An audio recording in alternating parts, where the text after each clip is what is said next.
प्रणाम सुदर्शन। आज हमारे अध्याय नंबर 4 हम कल तक हम अध्याय नंबर 3 में पहुंचे थे। महाराजा चंपत राय और रानी सैरेंद्र देवी लगातार दिल्ली शासक शाहजहां के सतत आक्रमण के बावजूद उन्होंने अपना पूरा जीवन विश्वस्त साथियों के साथ विंध्याचल पर्वत की गिरी कंदराओं, जंगलों में, पहाड़ों में, टेकरों में गुजारा। उन्हें यह पता था कि उनका एक विश्वस्त साथी देलवाड़ा का जो परम ज्योतिषी था, महापराक्रमी था, उन्होंने चंपत राय और सैरेंद्र जी का कुख में जन्मने वाले बच्चे की आकाशवाणी ज्योतिष होने की थी।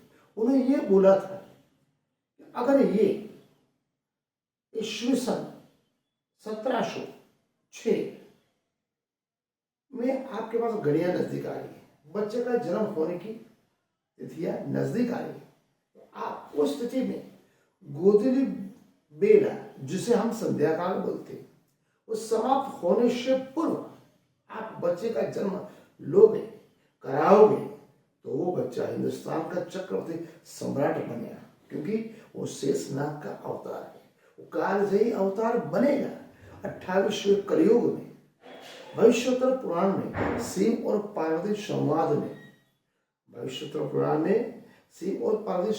में भगवान शिव ने इसी विंध्याचल पर्वत पर आके यहाँ पर अपने आप को धूल और मिट्टी में घुमाना चालू किया।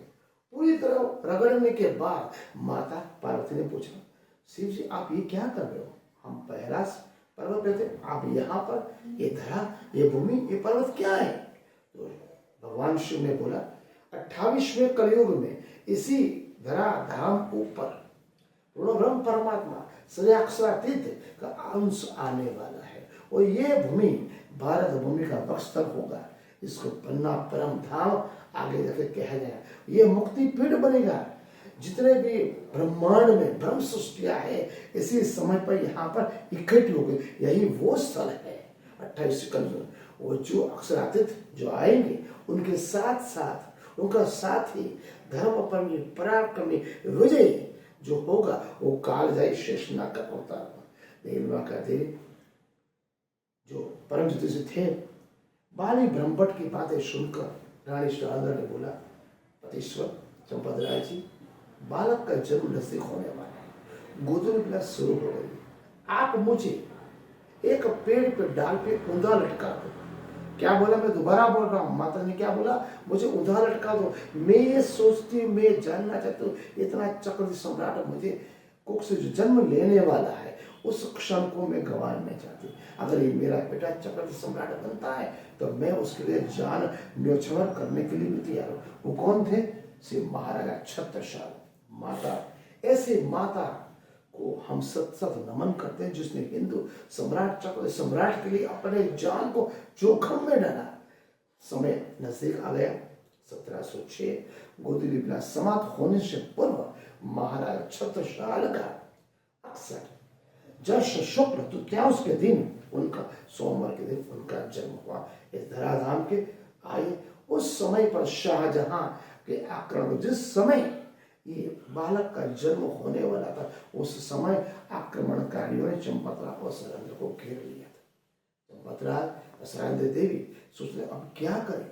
उन्होंने क्या सोचा, अब क्या कर सकते हैं? उनके पास उनके भाई दाई थी, दाई जो बच्चे को जन्म देने के बाद संभालती है। माता सैरेंद्र नवजात शिशु बालक था। चंपत राय जी ने सोचा अब क्या कर सकते हैं। वहीं पर विंध्याचल पर्वत पर झांसी के नजदीक कंगन कंचनहार एक पहाड़ी है। उस पहाड़ी पे महाराज चंपत राय ने सोचा कुछ तो करना पड़ेगा। पूरे विंध्यवासिनी देवी का नाम लेके उन्होंने दाई को एक हाथ में पकड़ा, सैरेंद्र देवी को पीठ पे बिठाया, बच्चे को बिठाया और अक्षरातीत का नाम लेके वहां से कंकन कंचनहार पहाड़ी पे ऐसे जैसे उड़े, जैसे मोर के पंख के साथ वो इस ओर से उस पहाड़ी के ऊपर चले गए। इसीलिए आज भी वो कंकन कंचनहार पहाड़ी को मोर पहाड़ी कहा जाता है। ये उस समय पे शाहजहां के आक्रमण पे वो घिरे हुए थे। इस तरह से श्री छत्रसाल जी का जन्म 1706 जैठ शुक्ल तृतीयांश के दिन उनका हुआ। आज के अध्याय हम यहाँ पूरे करते हैं। प्रणाम। कल महाराज छत्रसाल का बचपन के विश्लेषण में हम आगे बढ़े। हम साथ साथ में छत्रसाल महाराज की जो जन्म कुंडली है वो भी हम आपको दिखाए। उनके ऊपर एक लिखा गया है जो मैं आपको सुनाना चाहता हूँ। उस समय में महाराज चंपतराय मोर की भांति पहाड़ से उड़े थे। इसी कारण ककर कंचनहार की इस ऐतिहासिक पहाड़ी को मोर पहाड़ी कहा गया। तो छत्रसाल महाराज के जन्म को ले देवगढ़ के ज्योतिष से भगत बड़ी ब्रह्मभट्ट ने बनाई थी। ऐसा सुना जाता है उन्होंने नीचे लिखी एक कविता उसमें लिखी थी।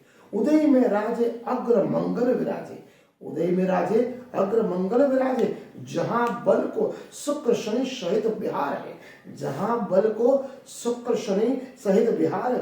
बुध अरिनाशे, बुध अरिनाशे, रवि राहु प्रजा को प्रकाशे, रवि राहु प्रजा को प्रकाशे। लाभ करे सुर गुरु, लाभ करे सुर गुरु, अमित अपार है। 17 से 6 को, 17 से 6 को विलंबी नाम समस्त जेठ, विलंबी नाम समस्त जेठ।